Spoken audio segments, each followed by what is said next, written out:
Ya Allah sen mehribon, Allahu Allah.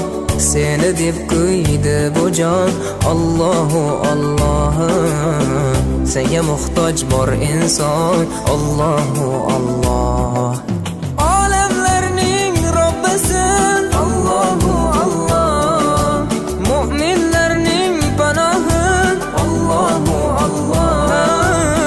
Yuragimning sultoni, Allahu Allah. Hidoyat ayla bizga, Allahu Allah. Panoh bo'l yurtimizga, Allahu Allah. Iymon ber qalbimizga, Allahu Allah. Allah meni dardimni, bu ohzorimni rahmayla kechirgin gunohlarimni. Qabul etgin mehribonim duolarimni. Yo'q Xudo sendan boshqa, Allahu Allah. Muhammad Rasululloh, u Habibulloh.